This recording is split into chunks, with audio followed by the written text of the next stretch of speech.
When I opened that Bible and the note fell to the floor, I felt as if the whole world had stopped turning. If she discovers the truth, kill her. 7 words that transformed the devoted wife I was into the strong woman I became. Good morning, my dears. I'm Gertrude Miller. I'm 78 years old, and today I'm going to share with you a story I've kept in my heart for almost 50 years. But before I begin, if you're watching this, please don't forget to hit the like button, subscribe to the Grandma's Diary channel, and tell me in the comments where you're watching from. This helps me continue sharing my stories with you all. It was 1969, and I was only 29 years old. America was going through difficult times with the Vietnam War and Civil Rights Movement, but in our small town in Virginia, life continued at its quiet pace, as if the rest of the world didn't exist. I had been married for 10 years to Anthony, a man everyone respected. He was the accountant at the only bank in town, always wore impeccable suits, and was considered an example of honesty and dedication. Our house was on a tree-lined street, a simple but comfortable construction with a small garden in front where I grew my dahlias. We had 2 wonderful children, Michael, 8 years old, a smart boy who loved to read, and Teresa, 6 years old, a little artist who filled page after page with her colorful drawings. I was what they called the perfect wife back then. I woke up before everyone to prepare breakfast. The smell of homemade bread filled the house while I got the children ready for school. Anthony had his coffee while reading the newspaper that the delivery boy left at our door every morning. After everyone left, I cleaned the house, did laundry, and in my free time, I sewed for a select clientele in town. It was my mother who taught me to sew. She said a woman needs a craft in her hands to never be in need. Little did she know how this advice would change my destiny. Our life seemed perfect in the eyes of others. Anthony was affectionate when there were visitors, brought presents on special dates, and there was never a lack of food on the table. But behind closed doors, there were prolonged silences, unexplained absences, and that feeling that something important was always escaping me. He traveled frequently for work, especially on the first Thursday of each month. Bank business, he vaguely explained. I believed him, or perhaps I wanted to believe. After all, questioning wasn't welcome in our home. Once, when I asked for more details about one of these trips, he looked at me coldly and said, "You have a roof over your head and food on the table. You don't need to know more than that." On that Sunday, August 17, 1969, my life changed forever. I remember perfectly because it was my mother's birthday. May God rest her soul. The children were at my mother-in-law's house, Mrs. Amelia, for Sunday lunch. Anthony had left earlier, saying he needed to resolve some urgent paperwork at the bank before a big transfer that would happen the following week. I was alone at home, fighting against a terrible migraine that had started during the night. The pain was so intense, it created bright spots in my vision. I tried to lie down, but it was impossible. I knew Anthony kept strong painkillers in his office, medications he brought from New York that worked better than any herbal tea my mother had taught me to make. Anthony's office was forbidden territory for me and the children. A man needs a space where he can think without interruptions, he used to say. The door was always closed, but not locked when he was away. I guess he never imagined I would dare enter without his permission. That day, however, the pain spoke louder than respect for the unspoken rules of our marriage. I entered the office looking for the medicine. The room was somber, with a dark wooden desk, a leather armchair, and shelves full of books that I doubted he actually read.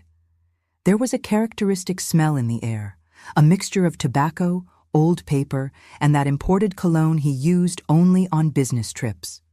I knew the medications were in the top drawer, along with other personal items. While searching among pens, clips, and papers, I felt a strong dizziness. I leaned on the bookshelf to avoid falling and, in this movement, unbalanced some books. The leather-bound Bible, a family heirloom that Anthony displayed with pride, although I had never seen it opened, fell to the floor with a dull thud. The Bible opened in the fall, and from between its yellowed pages slipped a small, folded piece of paper. My first instinct was to put everything back as it was. Anthony would be furious if he knew I was touching his things, but something made me pick up that paper. With trembling hands, I unfolded the note. The handwriting was Edward's, the bank manager, and Anthony's best friend. I recognized it immediately. He sent Christmas cards every year. The message was short and terrifying. If she discovers the truth, kill her. I felt the blood freeze in my veins. The headache seemed to have disappeared, replaced by a strange numbness. My legs weakened, and I had to sit in his armchair to avoid fainting. Who was she? Was it me? What truth was so terrible that it would justify killing me? 1,000 thoughts ran through my mind in those seconds that seemed like an eternity. Carefully, I put the note exactly where it was, between the pages of Proverbs, and returned the Bible to the shelf. I found the painkillers, took one with water from the kitchen, and lay down in the living room, pretending to rest. But my mind was racing. When Anthony returned with the children late in the afternoon, I had already made my decision. I would not confront him directly. If that note meant what I feared, questioning Anthony could be dangerous. Instead, I would pretend nothing had happened while discovering the truth on my own. That night, I served dinner as always. I listened to the children's stories about lunch at their grandmother's house and laughed at the unfunny jokes Anthony told. On the outside, I was the same Gertrude as always. On the inside, something had broken forever. The following days were an exercise in acting. I kept the routine intact. Breakfast prepared early, children ready for school, house clean, dinner on the table at 6 sharp. But I began paying attention to every detail, every word said or unsaid, every gesture. I noticed how Anthony locked the desk drawer when he left, how he quickly hid papers when I entered the room, how he spoke quietly on the phone when he thought I was busy with the children. Small details that previously went unnoticed now screamed at me. A week after the Bible incident, I had my first concrete discovery. I was ironing his shirts, preparing them for the next business trip, when I found a crumpled receipt in the inner pocket of a suit jacket. It was from a jewelry store in Richmond, the neighboring city. The amount was exorbitant, almost 3 times what Anthony gave me monthly for all household expenses. And the purchased item, an engagement ring with a solitaire diamond. I felt as if I had been slapped. Anthony had never given me expensive jewelry. My wedding band was a simple gold piece, and I had some family costume jewelry. Who was that expensive ring for? In the same pocket, I found a small card with an address noted in Richmond. I memorized this information and put everything back exactly as it was. My heart ached, but my determination only grew. I began creating excuses to go to Richmond. I needed special fabrics for my sewing, wanted to visit a sick cousin, had to buy a present for Teresa's birthday. With each visit, I tried to discover more about the mysterious address. It was on my 3rd visit that I succeeded. I found the house, a beautiful construction in an elegant neighborhood very different from our simple house. Discreetly, I asked a lady who was watering the garden next door who lived there. "Oh, it's the young teacher's house, Marianne," the lady replied cheerfully. "Such a beautiful and educated girl. She's expecting a child, poor thing. Her fiancé comes every Thursday. They say he works in another city and can only visit her on that day. It seems they'll get married as soon as he resolves some problems with his ex-wife." Each word was like a stab.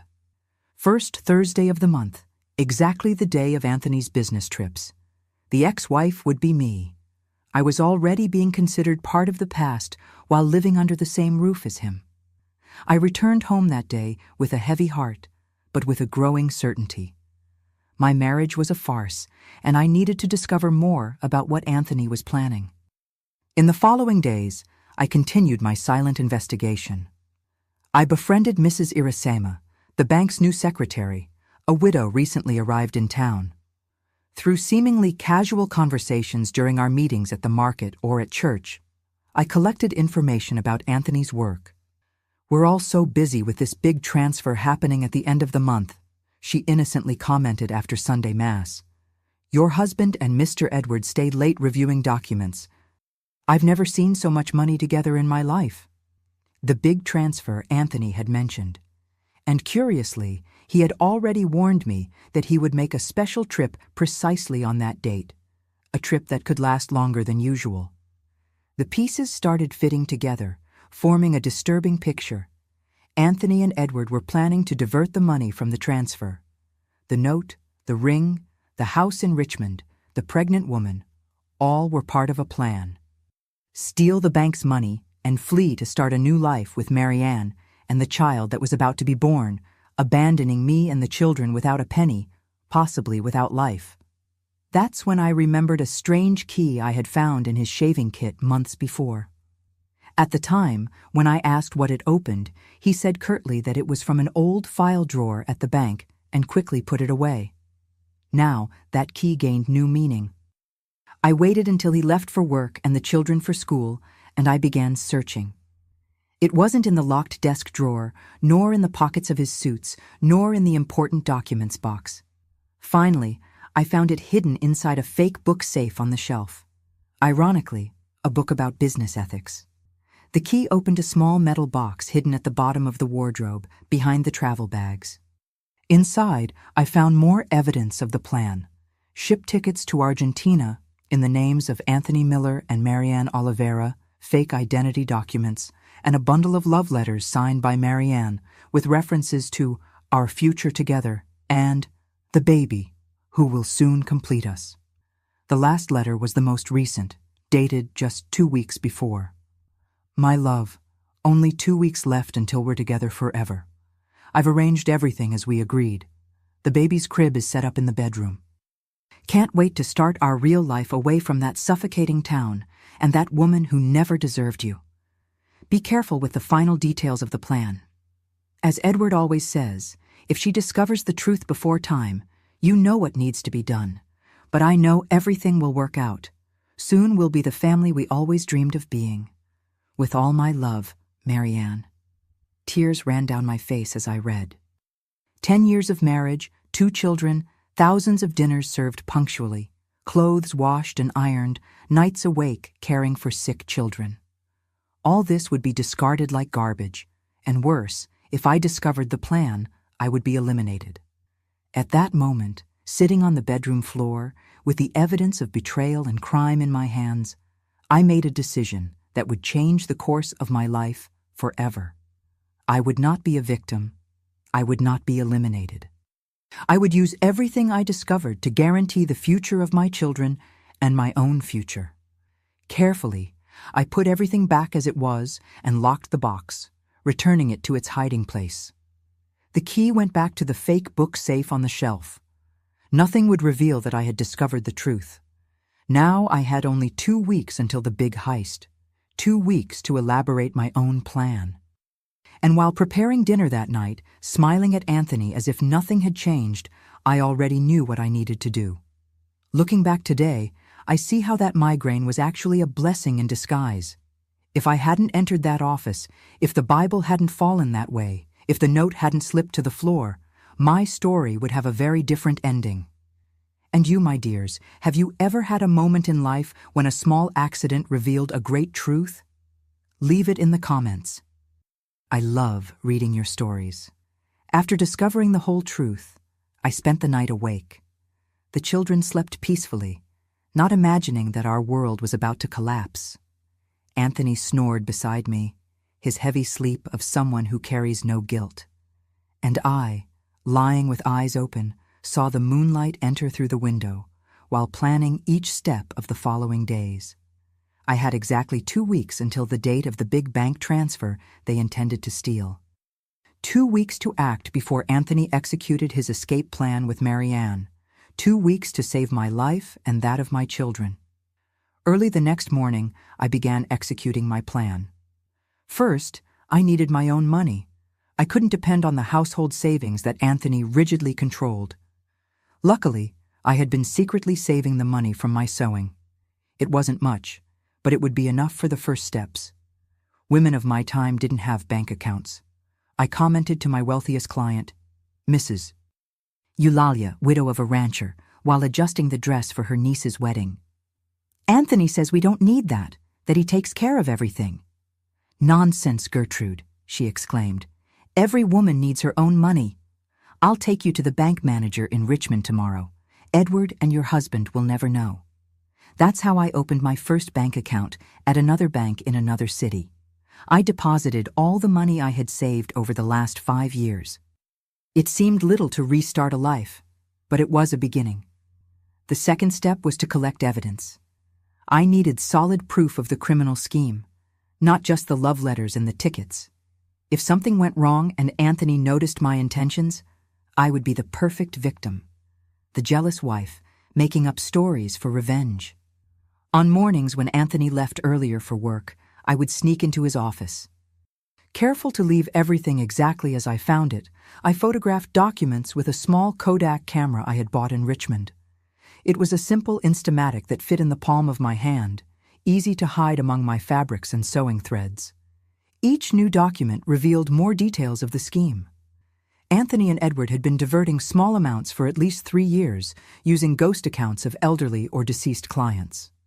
The big transfer would be the final heist, diverting a shipment of $500,000 that would arrive for the expansion of the town's textile factory. But photographing wasn't enough. I needed copies of the original documents. That's when I remembered Mr. Moatsier, owner of the only stationery store in town. His 2 sons studied with Michael, and his wife was my client. I made up a story about wanting to make a surprise album for Anthony's birthday with copies of important documents from our life together. "Mrs. Miller, you know I can't let anyone use the copy machine without authorization," he said, scratching his head. "I understand perfectly, Mr. Moassier," I replied with my best smile. "It's just that I wanted to make a surprise. I have the children's birth certificates, our marriage certificate, and I wanted to copy them before Anthony came home from work. I mentioned I would make a new dress for his wife as a thank you. And the good man gave in. That afternoon, while the children were at school, I copied the most important documents that proved the scheme. The third step of my plan was the most difficult, finding someone trustworthy to help me. It couldn't be just anyone in town. Edward and Anthony's tentacles reached all important corners. The local sheriff played cards with them on Saturdays. The judge was Michael's godfather. The priest heard Edward's confessions weekly.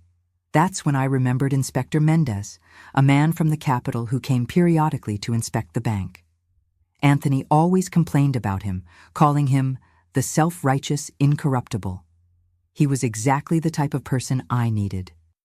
I discovered he would be in the region the following week for a routine inspection.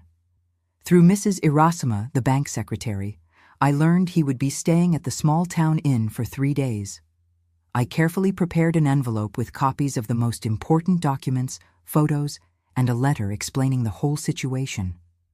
But how to deliver it without raising suspicions? The inn was across from the central square, where everyone would see me if I entered there. The solution came through Teresa. My daughter had made friends with Marietta, the daughter of the inn's owner, at school. I organized a snack for the girls to play together, offering to drop Teresa off at the inn after school. "What a beautiful purse, Mrs. Zoira," I commented with the proprietress, while the girls played in the backyard. "This would coordinate perfectly with the dress I'm making for Father Anselm's birthday. Could you lend it to me so I can measure the strap? I promise to return it today." She lent me the purse, and when I returned it later, the envelope was hidden in the inner lining. Along with it, I placed a note, asking her to deliver it to Inspector Mendez when he arrived, without mentioning my name. The fourth step was to prepare our future. If everything went well, Anthony would go to jail. But what would become of me and the children? A divorced woman with 2 small children in 1969 would face closed doors everywhere. I reconnected with my childhood friend Louise, who lived in the capital and had a small sewing studio. I didn't tell the whole truth, just that my marriage was ending and I would need work soon. "Come here, Gertie. I really need a partner with your talent. There's a small room at the back of the studio where you can stay until you get established," she said without asking many questions. True friends are like that. They extend a hand first and ask questions later. Meanwhile, I continued my normal life.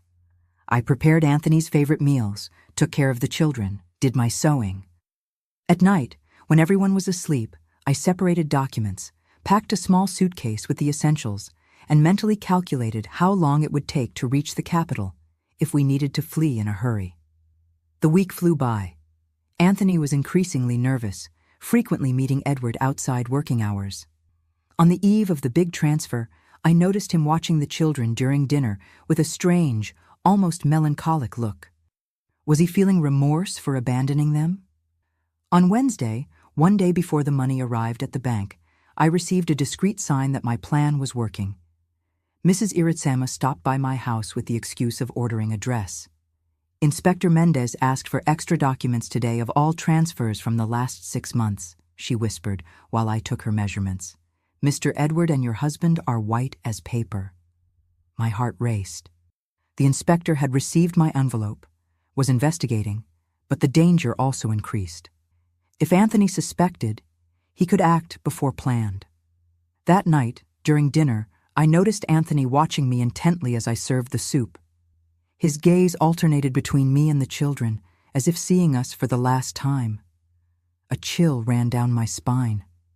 "Gertrude," he said suddenly, "I think we'll have to reschedule that Sunday outing with the children. I have to resolve some urgent matters." I swallowed hard. The outing was scheduled for the day after the transfer. Would it be when he planned to disappear? "Of course, dear," I replied naturally, serving more soup. "The children will understand, won't they, Michael?" My son nodded, disappointed. Teresa played with her food, oblivious to the tension hovering over the table. After putting the children to bed, I found Anthony in the office, hunched over papers. The door was ajar, unusual for him. Was it a trap? "Anthony," I called softly. "I need money to buy fabric tomorrow. Mrs. Eulalia wants a new dress for her nephew's wedding." He raised his eyes, and for an instant I saw something I had never noticed before. Fear. "Of course," he said, taking some bills from his wallet. More than I had asked for, much more. "Buy something nice for yourself, too." I thanked him and withdrew, my heart pounding. He had never been generous without reason. Was it a farewell gift or guilt? I returned to the bedroom and sat at the dressing table, brushing my long, dark hair, still without a white strand at 29 years old. In the mirror, I saw a woman who no longer recognized the same features, but the eyes carried new knowledge, an iron determination. That night, while Anthony finally slept, I got up silently and went to the children's room. I adjusted Michael's covers. I brushed the hair from Teresa's face. Silent tears ran down my face. I promised myself that, regardless of what happened the next day, they would have a life of truth, not based on lies. Back in bed, I couldn't sleep. The clock marked the hours slowly, each tick-tock reminding me that time was running out for Anthony, for his plan, and for the life I knew. Dawn broke. The day of the big transfer arrived with a cloudless blue sky. I dressed the children for school. I prepared breakfast, as always. Anthony seemed distracted, constantly checking his watch. "I'll work late today," he announced, avoiding my gaze. "Don't wait for me for dinner." "Any problem at the bank?" I asked innocently, serving more coffee. He hesitated for a second. "No, just bureaucracy. You know how it is." Before leaving, he did something he rarely did. He kissed my cheek and hugged the children, longly. Michael noticed the strangeness, but said nothing. My son was always sensitive to mood changes. After Anthony left, I prepared for any scenario. I separated important documents, certificates, children's vaccination cards, some family photos. I hid money in different places in the house in case I needed to leave in a hurry. I packed 2 small bundles with essential clothes hidden under the bed. The day dragged on. I left the children at school, shopped at the market, sewed a dress for the pharmacist's wife. Normal activities of a common housewife, while inside I was a volcano about to erupt. In the afternoon, Mrs. Iritsama quickly stopped by my house with the pretext of trying on the dress I was making. "There are police from the capital at the bank," she whispered while I adjusted the hem. "They arrived with the money for the transfer. Inspector Mendez is with them. Mr. Edward is locked in the room with 3 men in suits. Your husband tried to leave, but they asked him to stay." I thanked her for the information with a nod, pretending to concentrate on my work. When she left, I sat in the sewing machine chair, trembling. It was happening. My plan was working. But what would come next? I picked up the children from school and took them to my sister-in-law Lucinda's house, Anthony's sister, with the excuse of needing to finish an urgent dress without interruptions. If something went wrong, at least they would be safe. I returned home and waited. The sun was beginning to set, tinting the sky orange and red. The hours passed and no news. The dinner I prepared was getting cold on the stove. The house, usually noisy with the children's games, was immersed in an oppressive silence.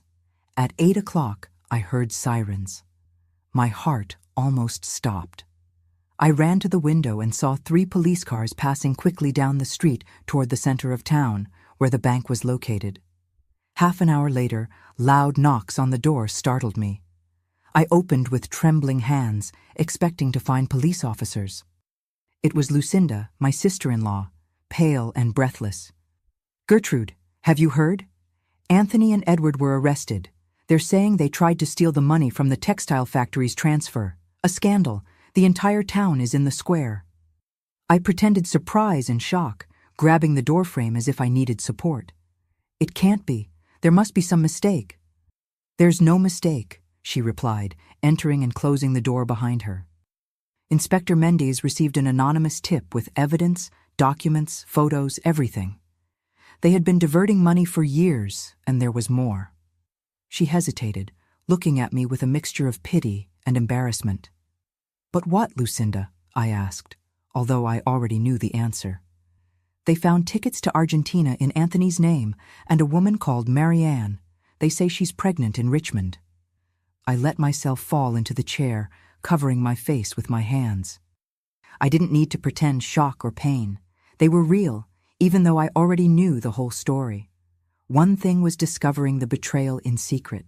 Another was seeing it exposed to the whole town. "The children," I murmured. "Are they sleeping well at your house?" "Yes," replied Lucinda, sitting beside me and holding my hand. "They can stay as long as necessary. Now we need to think about what you're going to do." What was I going to do? The question echoed in my mind, while Lucinda talked about lawyers, police interrogations, and the inevitable scandal that would follow. I already knew the answer, of course. I had planned every detail in the last 2 weeks. But at that moment, with reality finally crashing down on my head, I felt a strange mixture of relief and dread. My husband was a criminal. He was in jail. He had betrayed not only me, but the trust of an entire community. He had another woman, another child on the way, and according to the note, would have killed me if necessary. The life I knew was over, but somehow I was alive.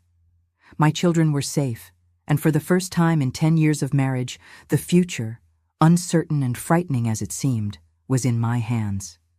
That night marked the end of the Gertrude I had been until then, the obedient wife, the perfect housewife, the invisible woman. The next day, when the sun rose, I would begin to forge a new version of myself. And that's exactly what I did. The news of Anthony and Edward's arrest spread like wildfire. Our small town had never experienced a scandal of that magnitude. The bank closed for 3 days for a complete audit. Police from the capital occupied the local station. Journalists from Richmond and even from Washington arrived to cover the case of the Bible heist, as they called it, because of the note found between the sacred pages. I became overnight the betrayed wife of the criminal. Gazes followed me through the streets, some of pity, others of malicious curiosity, as if looking for signs of complicity or extreme ignorance in me. How did I not notice? How did I not suspect? What did I do wrong for him to betray me? The morning after the arrest, I woke up at Lucinda's house. The children were still sleeping, exhausted by the change in routine. I remember looking out the window and seeing a group of neighbors standing on the sidewalk, gossiping and pointing at the house. The news about Marianne, the pregnancy, and the tickets to Argentina had already leaked, probably through some indiscreet bank employee or police officer. "You don't need to face this now," said Lucinda, bringing me a cup of coffee. "Stay here with the children until things calm down." But I knew that hiding would only feed more gossip. I took a bath, wore one of my best dresses, navy blue with small white details that I had sewn myself, and combed my hair carefully. I applied a little lipstick, something I rarely did on a common day. "I'm going to the market," I announced, taking my purse. "The children need fresh milk when they wake up." Lucinda looked at me as if I had lost my mind. "In the middle of this uproar, I can send my son to get it for you." "I need to show my face, Lucinda. If I hide, they'll say I'm ashamed, that I knew everything, or worse." She didn't understand immediately, but years later, she confessed to me that was the moment she realized I was much stronger than everyone imagined. Walking to the market that morning was like crossing a minefield. With each step, I felt the gazes, heard the whispers that ceased when I approached. At the butcher shop, silence fell when I entered. Ladies with whom I had exchanged recipes for years suddenly didn't know what to say. It was Mrs. Zulmira, the inn's owner, who broke the ice. "Mrs. Miller, good to see you. I was just commenting on how brave you're being through all this. Do you need any help with the children?" I thanked her with a polite smile. I bought what I needed and left with my head held high. Inside, I was trembling like a leaf in the wind, but I would never let them see that.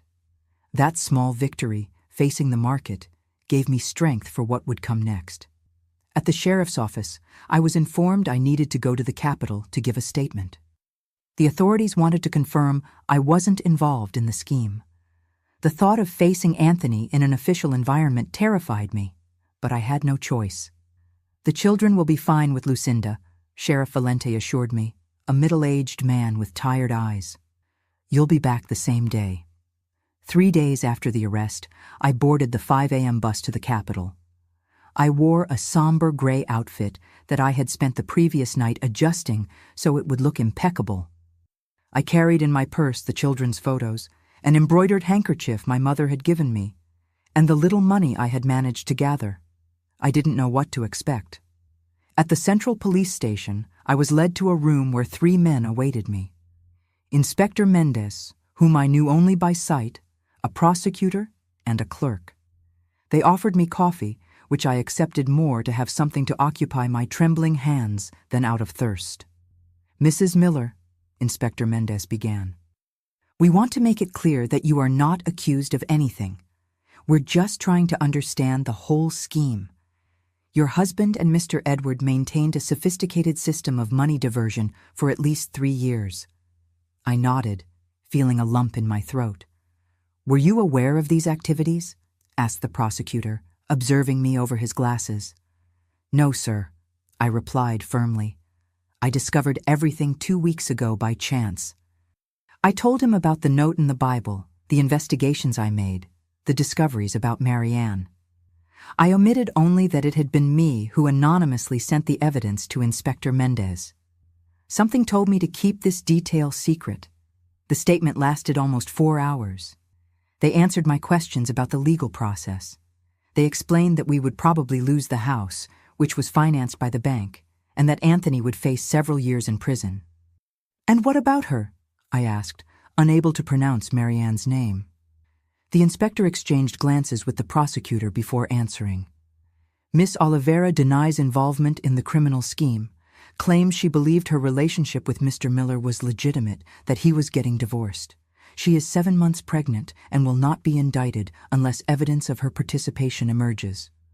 I felt a tightness in my heart, not of jealousy, but of a strange solidarity. Perhaps she too had been deceived in her own way. Before leaving, Inspector Mendez called me privately. "Mrs. Miller, we received an anonymous tip 2 weeks ago. Documents, photos, concrete evidence of the scheme. It was you, wasn't it?" I held his gaze without confirming or denying. "Whoever it was," he continued, saved not only the transfer money, but also prevented innocent people from being harmed, including perhaps yourself. He handed me a card with his contact in the capital.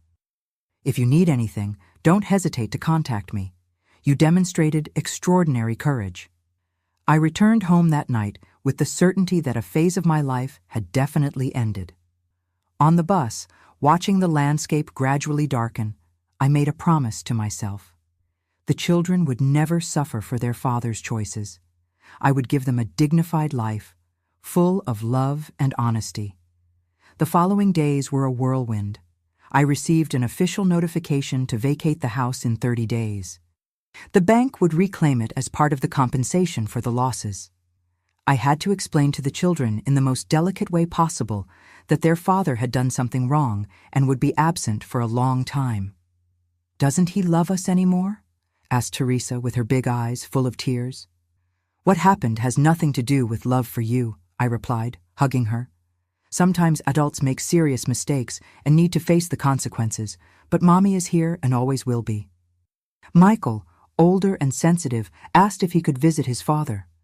I promised that when it was possible and safe, I would take him. This promise cost me more than he will ever know. Meanwhile, the small town buzzed with the scandal. Some friends distanced themselves, fearing association with the thief's family. Others approached, offering practical help: clothes for the children, invitations for lunch, small sewing jobs. I discovered who my true friends were in those dark days. Louise, my friend from the capital, confirmed we could stay in the small room behind her studio. I began planning our move, selling the few pieces of furniture that belonged to me, packing memories, deciding what to take to our new life. A week after the arrest, I received an unexpected letter. It was from Marianne. With delicate handwriting on perfumed paper, she asked forgiveness for the suffering caused, swearing she didn't know about the criminal plan, nor that I and the children would be abandoned without resources. "He told me your marriage had ended years ago, that you only remained together for appearances," she wrote. "I believed because I wanted to believe. Now I carry a child who will be born with his father in prison and an uncertain future ahead. I don't ask for your friendship, just that you know I was also deceived." I folded the letter carefully and put it away. I didn't respond. There was nothing to say. But those words planted a seed that would only bloom years later. On moving day, I dressed the children in their best clothes, put our few bags in the taxi, and took one last look at the house where I had lived for 10 years. I didn't feel sadness, just a vague relief. Those walls held more lies than truths. At the bus station, we found familiar faces who came to say goodbye. Lucinda hugged her nephews long, promising to visit them during vacation. Mrs. Eulalia handed me an envelope discreetly. "A small loan," she whispered. "To start your business. I know you'll pay me when you can." The trip to the capital lasted 4 hours, but it seemed we were crossing to another planet. Michael looked fascinated out the window, the buildings getting taller as we approached. Teresa slept in my lap, exhausted by the adventure. As for me, I observed my reflection in the window glass. A 29-year-old woman, officially separated, without her own home, with 2 children to raise, and an uncertain future ahead. Strangely, I didn't feel afraid. For the first time in many years, I breathed freely. Louise was waiting for us at the bus station. Her wide and sincere smile was like a ray of sunshine amid the fog. She hugged me long and then bent down to greet the children. "Welcome to your new life," she said simply. The small room behind the studio was smaller than I imagined. A double bed where the 3 of us would sleep, a small table with 2 chairs, a small wardrobe. The bathroom was shared with the studio, but it was clean. It had windows that let in natural light, and Louise had placed fresh flowers in a colorful vase. "It's temporary," she assured, helping us organize our things. "Soon you'll have your own space." That first night, after the children finally fell asleep, exhausted from the trip and the novelties, I sat on the small back porch. The capital's sky was different. Fewer visible stars, more artificial lights, the constant noise of cars in the distance. Everything was strange. and yet I felt an inexplicable peace. There, under the unknown sky, I swore I would transform our tragedy into triumph. I would not just be the ex-wife of the thief, the poor woman abandoned with 2 children. I would be Gertrude, seamstress, mother, independent woman, someone who found a threatening note and instead of becoming a victim, used it as a catalyst for her liberation. The first months were extremely hard. I worked at Louise's studio during the day, doing adjustments and simple sewing. At night, when the children slept, I created my own models, dreaming of the day I would have my own clientele. Michael and Teresa were enrolled in the local public school, quite a change for children who came from a small school in a small town. Money was counted penny by penny. Many nights after the children went to bed, I cried silently, exhausted from work, worried about the future, hurt by memories. But when the sun rose, I washed my face, applied a little lipstick, and faced another day. Anthony was sentenced to 8 years in prison. Edward received a longer sentence for being the mastermind of the scheme. When the sentence appeared in the newspapers, I showed my children, not to feed anger or hurt, but so they would understand that actions have consequences, that choices define destinies. "Can we visit him?" Michael asked again. "Whenever you want," I replied. "He made serious mistakes, but he continues to be your father." The first visit to the penitentiary was a trial. Seeing Anthony in uniform, thin and worn, made Teresa cry throughout the entire encounter. Michael remained silent, observing his father as if trying to reconcile this image with his memories. "Are you all right?" Anthony asked, avoiding my gaze. "We're starting over," I replied simply. "The children miss you." He tried to explain, to say he never intended to hurt us, that the plan got out of control. I didn't respond. Some lies don't even deserve the effort of being denied. Gradually, our life took shape in the capital. Louise taught me new sewing techniques, introduced me to potential clients, shared her knowledge about the fashion business. After 6 months, I had my own clients, women who appreciated my meticulous work and elegant yet practical designs. With the money I saved and Mrs. Eulalia's loan, we managed to rent a small apartment near the children's school. 2 bedrooms, a tiny living room, a kitchen where the 3 of us barely fit to have dinner, but it was ours. We bought secondhand furniture, I sewed colorful curtains, and Michael painted the walls of his room, shared with Teresa. We transformed that rented space into a home. At night, when I finally had a moment just for myself, I thought about the woman I was and the woman I was becoming. The discovery of that sinister note in the Bible changed everything, not just my destiny, but who I was inside.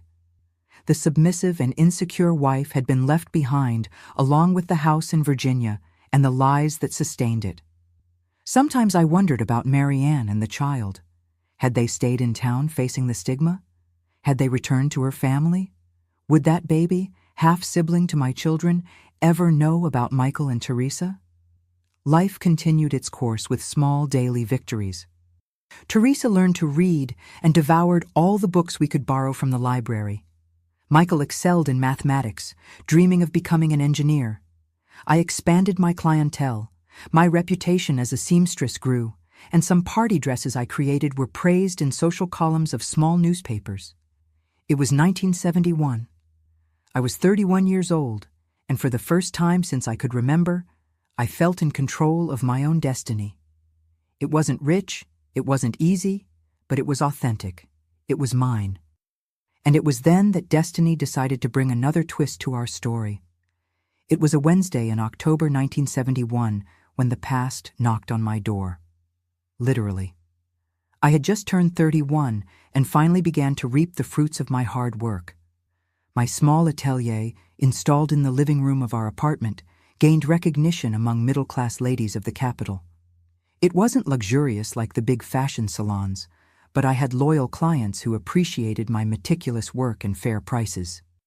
That rainy afternoon, I was finalizing a graduation dress for the daughter of an important client when someone knocked at the door.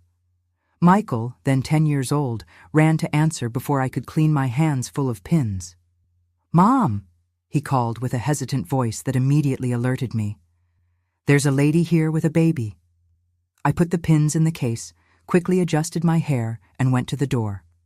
There, soaked by the rain and visibly nervous, was Marianne. In her arms, a baby of approximately 1 year slept peacefully, oblivious to the silent drama unfolding. Time seemed to have frozen. I studied her face, thinner than in the photos I had seen. Deep dark circles, hair without the shine that had so enchanted Anthony.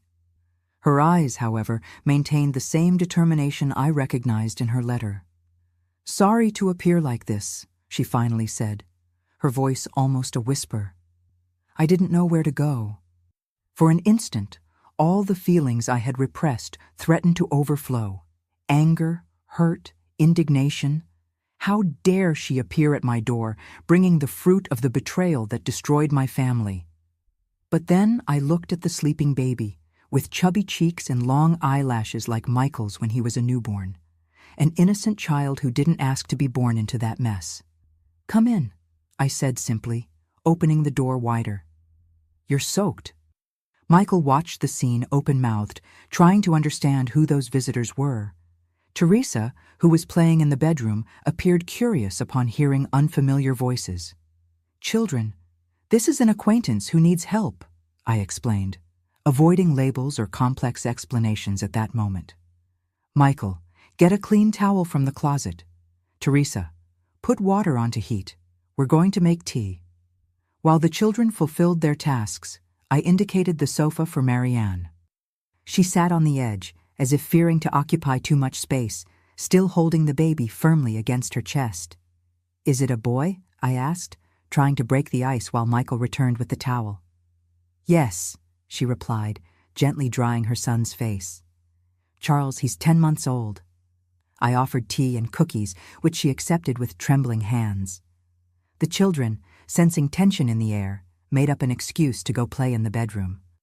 When we finally were alone, Marianne began to speak, the words coming out like a dam that breaks after containing water for too long.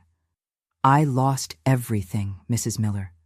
The house in Richmond was rented in Anthony's name. I was evicted soon after the scandal. I returned to my parents' house in Norfolk. But when Charles was born, my father couldn't bear the shame of having a bastard grandson, as he said. He expelled us. I tried employment at several schools, but doors closed when they discovered my story." She paused, sipping the tea to gain courage. "Anthony said he would come get us when he got out of prison. He promised we would be together, that he would make up for everything. I believed him, as always, but last week I received this." From her wet purse, she took a crumpled envelope. Inside a short and cold letter, written in the handwriting I knew so well. "Marianne, circumstances have changed. When I get out of here, I'll need to start from scratch. I won't be able to support you and the boy as I promised. It's better we go separate ways. Take care, Anthony." I returned the letter without comments. I wasn't surprised. It was the same pattern. Use people and discard them when they no longer served his purposes. "I have nowhere to go," she continued, tears finally escaping. "I'm sleeping in cheap inns. The money is running out. I heard you opened a studio, that you're rebuilding your life. I didn't come asking for charity, I came asking for work. I can clean, attend to clients, anything. I just need a start to take care of my son." I looked at that woman, so young, so desperate, and at the sleeping baby in her arms. He had the same chin as Michael, the same eyebrow shape. He was half-brother to my children, whether I wanted it or not. What right did I have to judge Marianne? She too had been deceived. She too had been discarded when she ceased to be convenient. The difference between us was that I had discovered the truth in time to prepare, to build an escape plan. She was caught unprepared, with a baby in her arms and empty promises in her ears. "Do you have experience with sewing?" I finally asked. She shook her head. "No, but I learned quickly. I was a primary school teacher. I know how to deal with details. I'm organized." I took a deep breath, knowing that the decision I would make at that moment would change the course of several lives, not just mine. "I have a small room in the back," I said, pointing to a small extension of the apartment we used as storage. "It's not much, but there's space for a mattress and a crib. As for work, I need someone to attend to clients and take care of the accounting books while I sew. The salary won't be much at the beginning, but it includes the room and meals." Her eyes widened, alternating between disbelief and relief. "You would accept me after everything?" "I'm not doing this for you," I replied honestly. "I'm doing it for your son, who is brother to my children, and maybe a little for myself too. I've carried anger and hurt for too long. It's time to let it go." That night, after Marianne and Charles were installed in the improvised room, I sat with Michael and Teresa to explain the situation in the most delicate way possible. "The baby who came today is your brother," I said simply. "Your father's son with another person. He and his mother need help, and we're going to help them for a while." Michael, always sensitive and intuitive, frowned. "Is she the woman for whom Dad left us?" I was impressed with his perception. "Yes, but she was also deceived like us, and the baby is not to blame for anything." Teresa, with the simplicity of her 8 years, shrugged. "Can I play with him when he grows up?" "Of course, dear. He's your brother." The adaptation wasn't easy.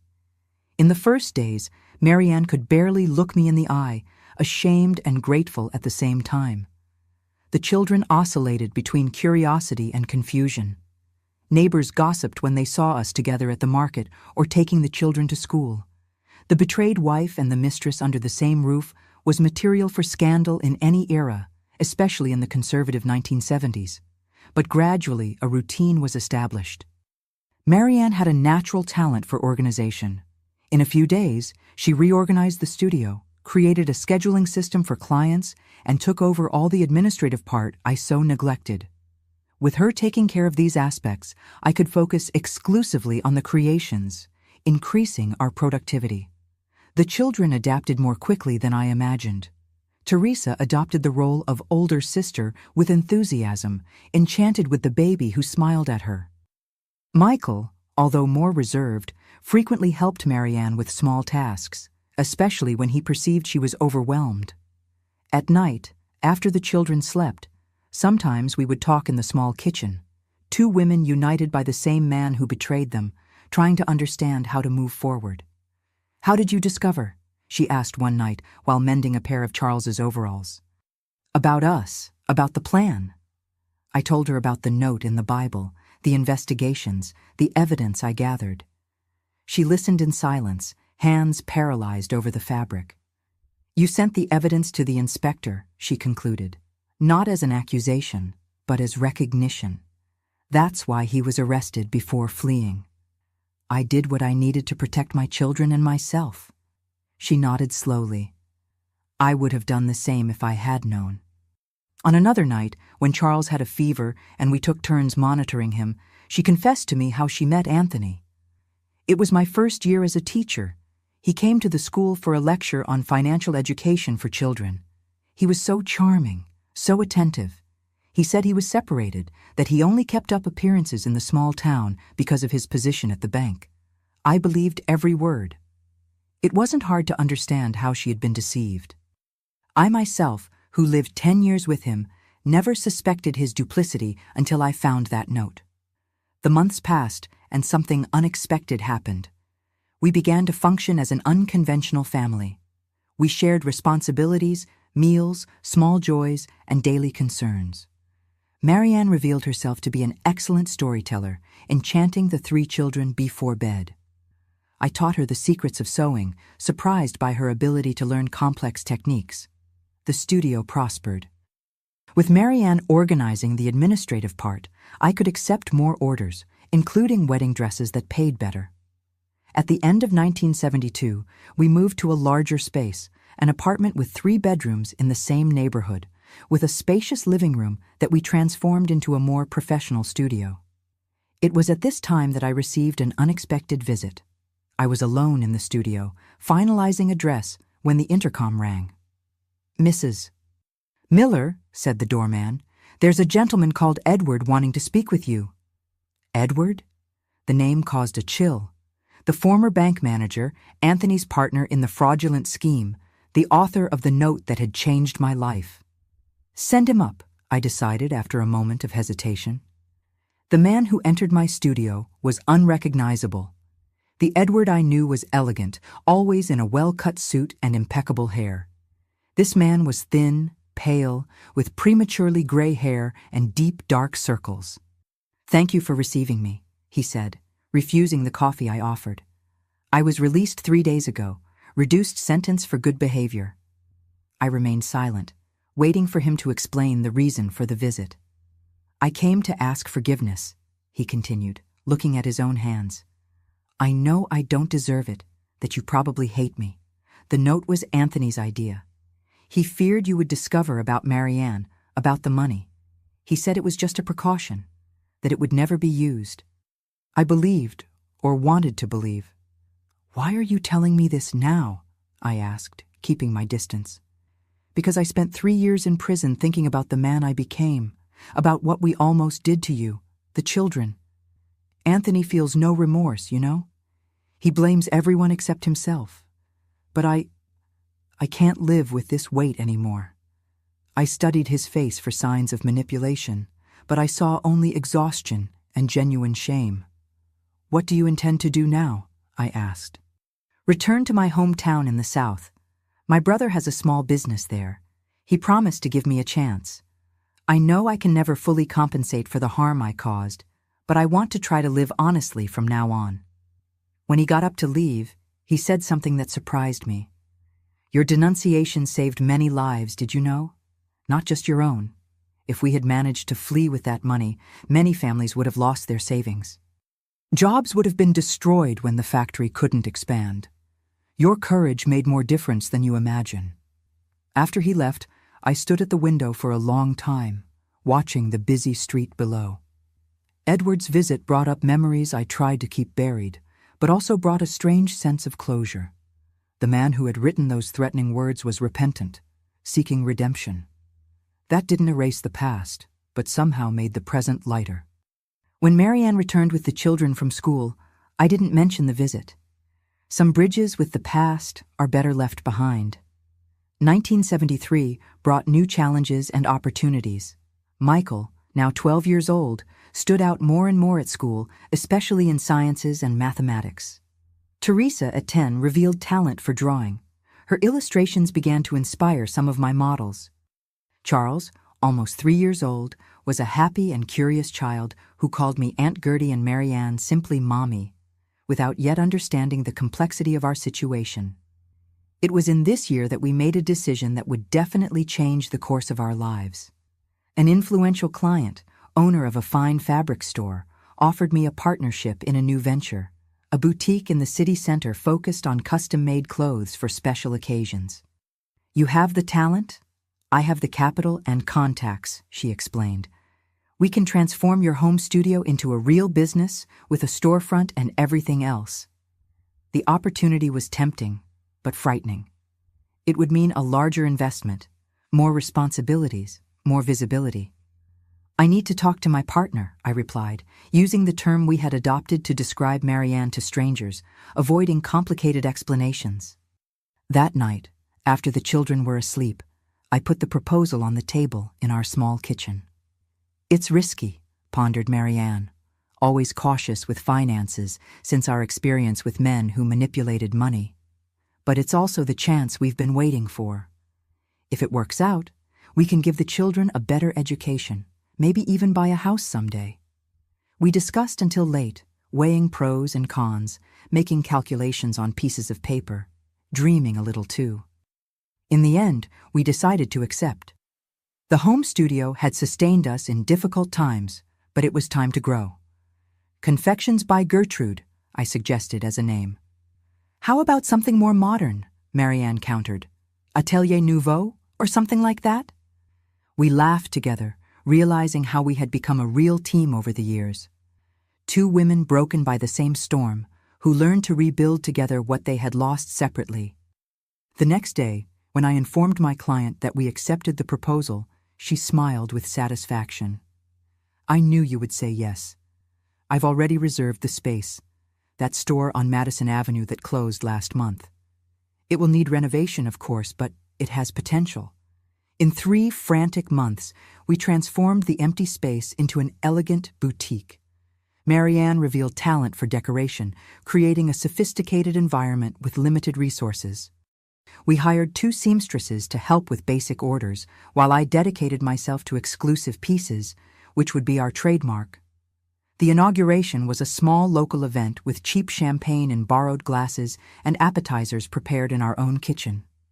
Michael, serious in his best clothes, received guests at the door. Teresa distributed small scented sachets we had made as souvenirs. Charles, still too young to understand the importance of the moment, enchanted the clients with his easy smile. Looking around at the beautiful space we had created, at the healthy and happy children, at Marianne organizing everything efficiently, I felt a wave of gratitude so intense that I needed to lean on the counter. 4 years before, I had found a threatening note hidden in my husband's Bible. At that moment, I thought my life was over. I couldn't have been more wrong. It was just beginning. The note that should have sealed my death sentence became, ironically, my safe conduct to freedom. The woman who should have been my rival became my closest ally. The tragedy that should have destroyed me ended up rebuilding me stronger, wiser, and surprisingly, happier. Our boutique, Atelier Gertrude, yes, I ended up partially giving in to Marianne's modern suggestion, flourished beyond our most optimistic expectations. From 1973 to 1975, we went from a small space on Madison Avenue to an elegant store, with a wide storefront on Park Avenue, a noble area of the capital. What began as a custom sewing studio transformed into a reference of fashion for special occasions. I remember the pride I felt when in 1975 one of my wedding dresses was photographed for a women's magazine. I, Gertrude, the woman who 5 years before faced the scandal of being the thief's wife, now saw my creation stamped on glossy pages with the caption, "Elegance, signed by Gertrude." Marianne revealed herself to be not only an excellent administrator, but also a visionary for business.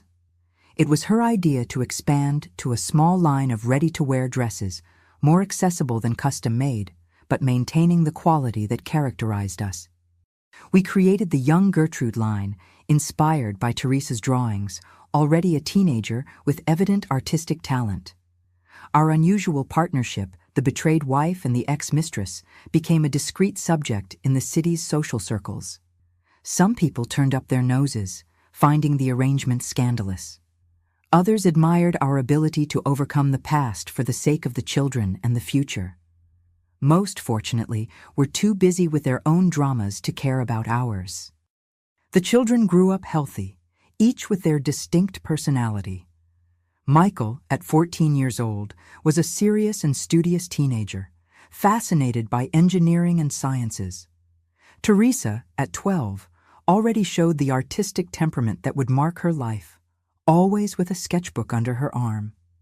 And Charles, at 5 years old, was a happy and sociable child, adored by everyone at the studio. Our unconventional family now lived in a spacious house in the Georgetown neighborhood, with a garden where the children could play, and a studio in the back where I created my models when I needed silence. We had 2 maids who helped us with the house and children, a luxury unthinkable a few years before. Life finally seemed stabilized, like a boat that finds calm waters after a violent storm. Until one afternoon in June 1976, the past came to visit us again. I was at the studio adjusting a graduation dress for a client when our receptionist entered hesitantly. "Mrs. Miller, there's a man wanting to speak with you. He says he's Mr. Anthony Miller." The pin I was holding slipped between my fingers, slightly pricking my skin. Anthony. After 7 years in prison, he was free, a fact I knew would eventually happen, but for which I never felt completely prepared. "Tell him I'm busy," I replied automatically, a reflex of self-preservation. But then, looking at my client in the mirror, a young 18-year-old about to graduate, her whole life ahead of her, I thought about the woman I had become. I was no longer that insecure wife, intimidated by the mere presence of my husband. I was a businesswoman, a mother, a woman who had rebuilt her life from the ashes. No. Ask him to wait in the reception room. I'll finish in 15 minutes. I completed the adjustment with hands that refused to tremble. I scheduled the final fitting of the dress and took a deep breath before walking to reception. Anthony was sitting rigidly in one of the elegant armchairs, looking out of place in that feminine and sophisticated environment. The years in prison had aged his face, completely whitened his once black hair. He wore a simple suit, clean but out of fashion, probably bought before his imprisonment. Our gazes met, and for an instant I was transported back to that kitchen in 1969, preparing breakfast for a man who planned to abandon me. Or worse. "Gertrude," he said, standing up. "Anthony," I replied with a calmness that surprised myself. "Let's talk in my office." I guided him through the studio, aware of the curious glances from the seamstresses and assistants. Many of them knew my story, or at least parts of it. Seeing the infamous ex-husband was like witnessing a legend character come to life. My office was a space that reflected who I had become. Organized, elegant, without ostentation, with Teresa's drawings framed on the walls, and a large table where I could both design models and review contracts. "You've built something impressive here," he commented, observing the environment. "What do you want, Anthony?" I asked directly, indicating he should sit while I took my place behind the desk. The power dynamic between us was clearly different now.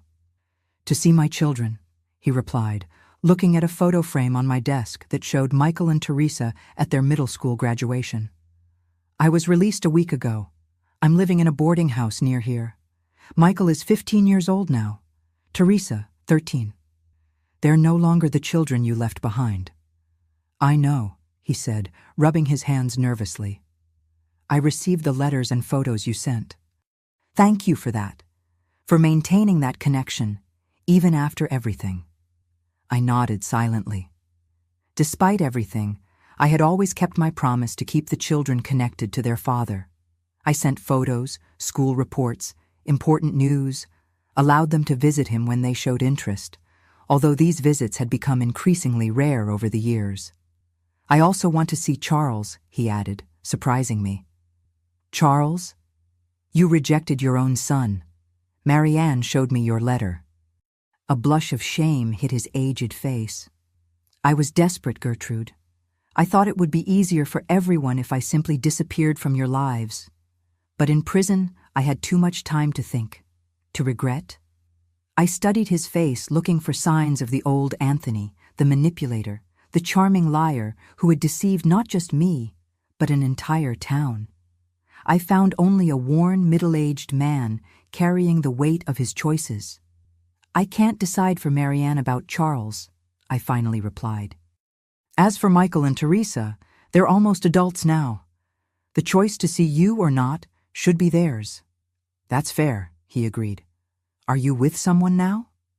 The question caught me off guard with its irrelevance. What did my personal life matter to him? "My private life is none of your business, Anthony. It hasn't been since the day I found that note." He lowered his head, accepting the reprimand. "I understand. I just wanted to know if you managed to be happy despite what I did."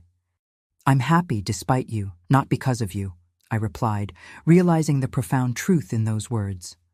"I built a life I love, with people I value. The note that should have destroyed me ended up freeing me." When he left, I promised to inform the children about his return and let them decide if they wanted to meet him. I watched from the window as he walked down the sidewalk, shoulders slumped, a man diminished by his own choices. That night, I gathered Michael, Teresa, and Marianne in the living room. Charles was already asleep, oblivious to the emotional storm forming. "Your father has been released," I announced without beating around the bush. "He came to the studio today. Wants to see you." Michael, almost a man now, crossed his arms defensively. In recent years, his visits to his father had practically ceased, replaced by an almost obsessive dedication to his studies. "I have nothing to say to him," he declared, with the firmness of young people who believe they have all the answers. Teresa, always more emotional, bit her lip, her eyes welling up. "Did he ask about me specifically?" "He asked about both of you," I replied softly. "The decision is yours. I won't force you to do anything." Marianne remained silent, but I noticed how her hands clenched nervously. The mere mention of Anthony still affected her, despite the years and the new life she had built. "He wants to see Charles too," I added, looking directly at her. Her eyes widened. "After the letter he sent me? After abandoning us? Why now?" "He says he repented, that he had time to think in prison." A heavy silence fell over the room, each absorbed in their own thoughts and memories. "I'll meet him," Teresa finally decided. "Not for him, but for me. I need to understand some things." Michael shook his head. "I'm not ready yet. Maybe I never will be." Marianne took a deep breath, eyes fixed on a photograph of Charles on the wall. "If he really wants to know his son, I can't deny that to Charles, but it will be on my terms, with clear boundaries." In the days that followed, our home, normally a refuge of hard-won peace, became an emotional minefield. Teresa met her father at a cafe near home, a 2-hour conversation that left her exhausted, but somehow lighter, as if she had finally released questions kept for years. "He cried when I showed him my drawings," she told me afterward. "He said he always knew I would be an artist. It's strange, Mom, but I don't feel angry anymore. Just a kind of sadness for what could have been." Michael maintained his decision not to see his father, channeling any emotional conflict into his studies and science projects. At 15 years old, he already spoke with conviction about studying engineering at the best university in the country. The most tense meeting was between Marianne, Charles, and Anthony, held in a public park at her insistence. I didn't participate, of course, but Marianne told me afterward. While we had tea on the porch, she described how Charles, not knowing who that gentleman was, animatedly showed him his favorite toy car. "Anthony kept repeating how he looks like Michael at the same age," she reported, her voice trembling. "He asked forgiveness, said he wrote that letter in a moment of desperation. Offered money for Charles's education." "Did you accept?" I asked, knowing her fierce independence. "No," she replied firmly. "I said we didn't need his charity, that you and I built something solid, that Charles has everything he needs, but I agreed he can see the boy occasionally if Charles shows interest." In the following weeks, Anthony became a peripheral presence in our lives. He would appear on Sundays to take Teresa to lunch or Charles to the zoo. Michael remained steadfast in his refusal, although I suspected he secretly followed the stories Teresa told about these meetings. As for me, I maintained a polite distance. There was no more anger or fear, just the clarity that our paths had definitely separated 7 years before when I found that note in the Bible. Life continued its course. Our boutique continued to prosper, expanding to a second store in a newly inaugurated shopping mall, a new concept at the time. In 1978, I was invited to present a small collection in the first version of what would become the New York Fashion Week decades later. Michael graduated with honors from high school and was accepted to MIT, realizing his dream of studying engineering. Teresa, following her artistic talent, entered the Rhode Island School of Design, eventually specializing in fashion design to work by my side. Charles, growing up in an environment surrounded by creativity and entrepreneurship, showed talents for business even as a child. Anthony found work as an accountant in a small company, living modestly in a rented apartment. The luxurious life he had known before prison was definitely in the past. At important events for the children, graduations, presentations, competitions, we maintained a cordial distance, silently recognizing that, despite everything, we were united by the 3 young people we helped raise. It was in 1980, almost 11 years after the discovery of the fateful note, that the cycle finally completed. I was in my studio working on the final details of a wedding dress when my assistant interrupted me. "Mrs. Miller, there's a couple here wanting to speak specifically with you about an exclusive wedding dress." I adjusted my hair, now with some gray strands that I wore with pride, and went to the reception room. There, holding hands, were Edward, the former bank manager, author of the note, and a woman approximately his age with a shy smile. "Edward," I greeted him, surprised. I hadn't seen him since his visit years ago, shortly after leaving prison. "Mrs. Miller," he replied, visibly nervous. "This is Helena, my fiancée. We're getting married next month. A simple ceremony. When we were looking for someone to make her dress, your name appeared in all the recommendations. I didn't know if I would be welcome, but—" Helena squeezed his hand encouragingly. "He told me about his past, about his connection with Mrs. Miller," she explained. "I know it's asking a lot, but I would be honored if you would consider creating my dress." I looked at that man who once had written the words, "If she discovers the truth, kill her," and his fiancée, who accepted him despite his dark past. The irony of the situation didn't escape me. The man who had participated in a plan that almost destroyed my life now came to me seeking help to celebrate his love. 11 years ago, I would have refused immediately, moved by hurt and justified resentments. But the woman I was now understood something about second chances, about new beginnings, about transforming tragedies into triumphs. "Come with me, Helena," I said, guiding her to the fitting studio. "Let's talk about what you imagine for your big day." In the months and years that followed, our story continued to unfold in directions I could never have predicted that fateful afternoon in 1969. Michael graduated as an engineer and eventually opened his own construction company. Teresa became my creative partner at the studio, bringing fresh air to my traditional creations. Charles, with support from both Marianne and Anthony, went into business administration, eventually taking over the management of the business that Marianne and I built. Marianne and I never separated, neither as partners nor as family.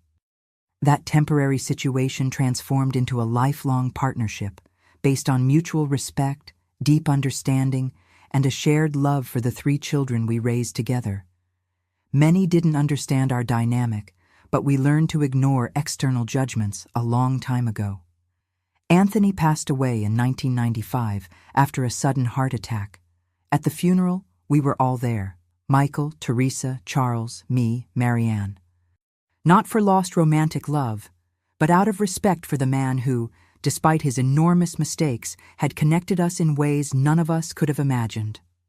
Today, at 78 years old, I look back and see how a simple note hidden in a Bible completely altered the course of my existence. What should have been my death sentence became, ironically, the catalyst for a full and authentic life. I now have 6 wonderful grandchildren. The boutique transformed into a nationally respected brand, although I officially retired a few years ago, leaving the business in the capable hands of Teresa and Charles. Marianne and I still live together, 2 elderly ladies who shared so much that they became practically sisters. Sometimes, when we're gathered for a Sunday lunch, my children, grandchildren, Marianne, I think about that frightened 29-year-old woman, trembling as she read a threatening note with no idea how she would face the future. I wish I could go back in time and whisper in her ear, "Courage, Gertrude. What seems like the end of everything is just the beginning of something extraordinary. The storm is brutal, but what you'll build after it will be stronger and more beautiful than you ever imagined." That's what I'd like to leave with you today, my dears. Whatever storm you're facing, know that it can be the beginning of something new, not the end of everything. Sometimes, we need something to break completely so we can build something much more beautiful in its place. Thank you for accompanying me on this journey of memories. If this story touched your heart, leave your like, share it with someone who needs to hear a message of hope, and subscribe to the Grandma's Diary channel for more stories of overcoming. Tell me in the comments if a great difficulty ever transformed into a blessing in your life, a loving hug from this grandma who learned that it's not the events that define our lives, but how we choose to respond to them. Until the next video,